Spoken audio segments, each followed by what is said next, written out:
Eric Sorensen, Zach Elvira, it is AZ Audibles. All right, guys, it's that time of year, end of February, early part of March, where there's these camps on weekends, rivals camps for this past weekend. And parents may not know. There's parents that are bringing their kids along, and there's this, well, we should be with our team, or we should be building our brand, or we should be going up against great competition. So I'm just curious, generally speaking, where are you at, Zach? Let's start with you on the camps in the off season that players get evaluated at. I think they're a good opportunity for players. I know there are a lot of college coaches that generally will kind of look at these camps, not for necessarily film or anything like that, but maybe some more of the measurable types like the 40. I guess maybe how they do in one-on-ones. Obviously, that's a lot different than, again, if you're in pads and everything. But like I said, the measurables, the 40-yard dash, maybe the shuttle run. I know they don't do any weightlifting to my knowledge there, but I mean, little things like that. So I do think that they're beneficial.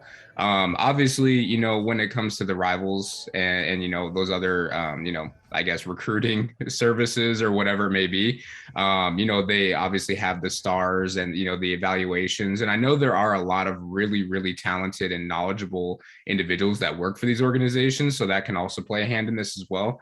I don't have a problem with them. I actually like them a little bit better than the Club Sevens atmosphere personally. But I mean, at the end of the day, it's all your game film for the most part. That's really going to be the one that stands out to college coaches. Eric?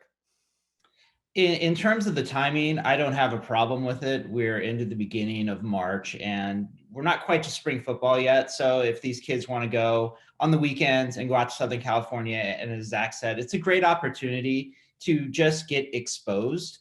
The problem I have is when parents think that their 5'10", 215-pound offensive tackle is going to be the next big Power 5 player to come out of Arizona.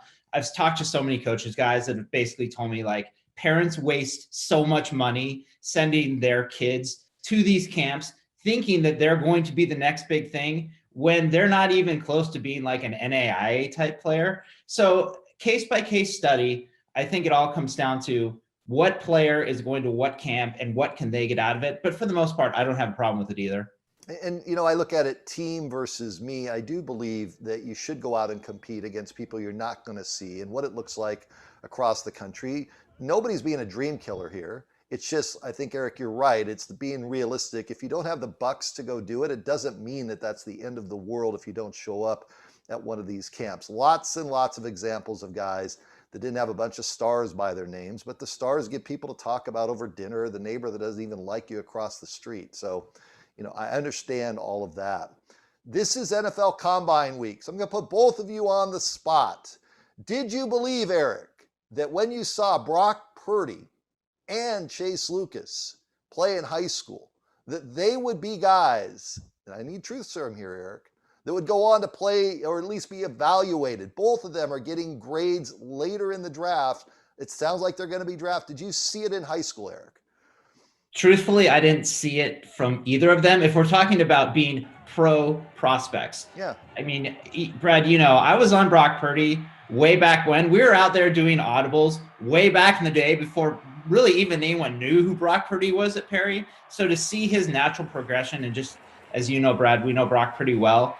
He's a baller. He's a gamer. But up here is what separates Brock from a lot of the other quarterbacks. Chase Lucas had a really, really productive career at Arizona State. It seemed like he'd been there for 15 years. But both of these guys have a chance to stick on NFL rosters. I really believe that. Zach? So to answer the question, no, because I haven't really had a chance, or I didn't have a chance to cover Chase in high school. I saw Brock really for only 1 year. That's when I started in this position that I'm in now with the Tribune.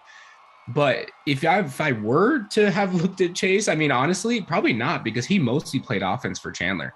He went to ASU, really made that full-time switch over the defensive side of the ball, and he's excelled at it. So I really don't think anyone kind of envisioned him going into the NFL as a defensive back, obviously. And if you look at Brock, I mean, there were a lot of coaches or colleges that really didn't even get on him until after his senior season.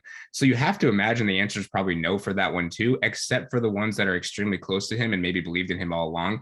But right now, I'm super excited for both of them. Like Eric said, I think they can both really make an impact and stay on NFL rosters for a good amount of time.